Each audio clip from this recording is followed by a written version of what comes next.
In my last video, I talked about flagged freelancing platform account, which brings us to this question. What do you do as a freelancer in downtimes? I mean, what do you do if something goes wrong? I believe we all know how freelancing platform works because we all know that you can't totally rely on freelancing platforms, you know, that much because it is not your platform. You can't totally rely on that because they could restrict you or sometimes you can be blocked. If you're a beginner, understand is that anything can happen. I remember sometimes when I was checking through Fiverr community and someone was relaying his matter on the community, his Fiverr account just got blocked.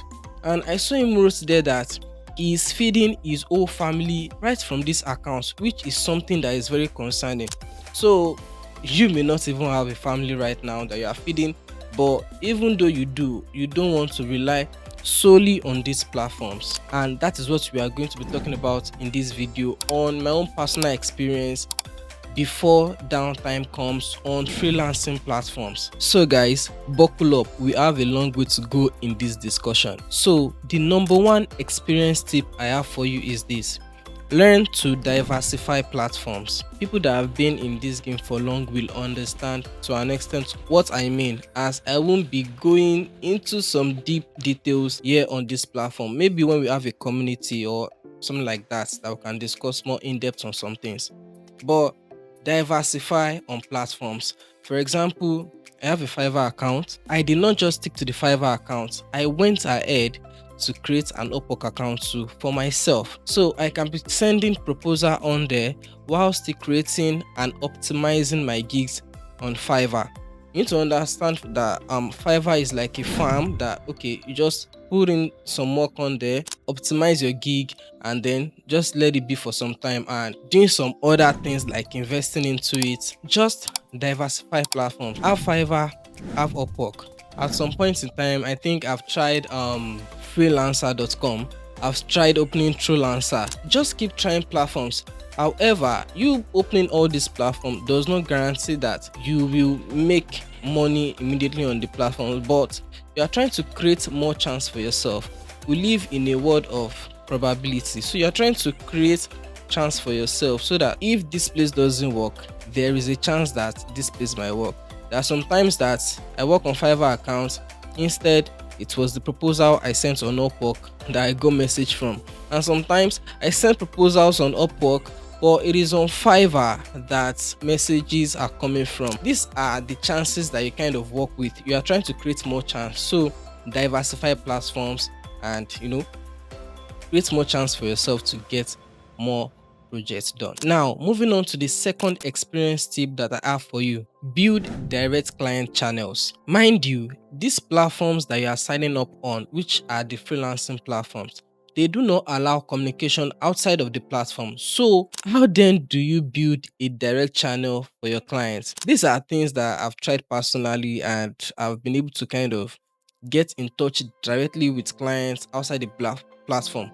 But mind you, just for your own safety, try to avoid receiving or discussing payments outside the platform. The platform is there to keep you safe, to make sure there is a secure transaction and all of that, to make sure a contract is created and then you can get your money when your work is done. How do I personally get client contacts outside of the freelancing platform? First of all, if I'm able to get on a call with the client, I try to use the chat box in the meeting, Zoom or Google Meet, any of the two. Make use of the chat box and collect the details of the client so you can reach out to them directly. You just have to work on creating a message to make sure they are willing to give you their details. So before you proceed to using this first method that I am telling you about, freelancing platforms like Fiverr and Upwork now have their own meeting app. Like, I think Fiverr is linked to Zoom and Upwork also have their own meeting app right inside the platform. I'd suggest you don't use them because I believe those meeting transcripts can be reviewed, which may not be safe for you because you're already going against the terms of service, which you must not go against so as to keep your account safe. So if you'll be using The inbuilt meeting system in the platform, I will not advise you to ask for client details. It is not safe for you. So now, if that does not work, what other means can you do? For those that work with platforms, let's say WordPress, we have Mailchimp, we have ActiveCampaign, any platform that requires adding as a user.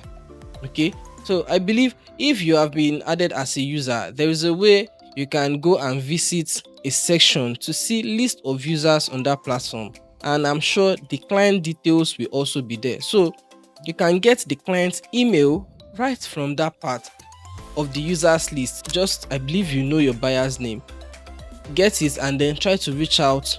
Let's say you send a greeting or a particular update on the project you are working on, and that way you have already created a direct channel with your client. These are the two things I kind of do personally. Check on the platform users list, and also over a meeting, either Zoom or Google Meet. It must not be the inbuilt call system on the platform. So keep your account safe, guys. And to my third experience tip, this is very important, guys. Please, this is very important. Withdraw consistently. I believe there are some people who kind of like to have their funds on the freelancing platforms. I love your discipline. I love the fact that you are trying to put some rules to, okay, I want my funds to hit a particular mark. Let's say you are aiming towards $5,000 or $1,000 or any amount you are willing to hit, but you felt like leaving it in the platform till you hit the goal. That is when you are going to make a withdrawal. I hope nothing happens to your account, sincerely speaking, but don't gamble with your chance. Withdraw consistently. The moment a project is delivered on Upwork, on Fiverr, I kind of stick with the timeline to make sure the moment the funds is clearing, the moment it is dropping in my account balance, I'm making a withdrawal immediately. Don't gamble your chance on these platforms. Anything can happen. It can be a glitch. And I remember when my Fiverr account was restricted and I had to reach out to support, and support told me that it was a bot automation. It was automated, so there are chances that bots kind of misinterpreted some activities on your account and then just get you blocked. What then will you do if they are not able to bring back your account? So you don't want to gamble your chance on there. Withdraw every single time you have your funds cleared. Now, moving on to experience tip number 4. You need to either save your money or invest it. Investment is highly recommended. If you don't have an investment that you are confident in, that okay, if you put in your money here, you are going to get a return or a particular return is guaranteed, I will just suggest you just save your money. Just create some plan around the money because of downtimes. You want to still have some fund in place, which we call kind of emergency funds and all of that, which you can actually use to keep yourself running pending the time that you get another job. So if there is no investment yet, learn how to save. I remember last year when I was looking to, okay, let's try to invest this money, I tried the real forex and I also tried the Ponzi forex, but guess what? I lost on both. And you do not want to meet yourself in such situation. Whatever investment you are going to do, make sure to research properly about it. I believe it's my lack of understanding that actually got me in that situation. So whatever investment you want to do, here is your cue to make sure to do a proper research on it before putting your money in there. Or better still, just save the money. And when I'm speaking of saving, I'm not telling you to just go and lock up your money in some bank that is not giving you any return. There are so many apps that allows you to save. You can go and do research about that. I am not recommending anyone right now. Go ahead and do research about that, or sometime in future I'm going to talk about some savings app in my own country. Whatever app that is working on your end in your country, do research about it, check their returns, just look into whatever saving program that you can put your money into, and your return is guaranteed. So you don't have to risk anything. Just know that okay, my funds are safe here and I am getting returns. These are the things I do personally, which kind of help me when everything is dry, no work, nothing is coming in, because that is how freelancing is. unless if you've probably signed a contract with a company which is good for you. But even though whatever company you are working for is not yours, you can be laid off at any time. So don't be too complacent with whatever situation that you are. Still prepare. You don't have to let downtime come before you prepare. You can start preparing now before the downtime comes. At least when the downtime comes, whatever you have on ground, you can sit with that and calculate the number of days you have before you go broke. So you know that you have a timeline to work with, to get a project to work with. So you already know your timeline that okay, by this time I'm going to be broke based on my expenses and the total amount I have on ground. So now these are things I do personally that have been kind of helping me in down times that okay, do I need to get more connects, send proposal more aggressively and all of that, and do whatever is needed to be done on Fiverr too.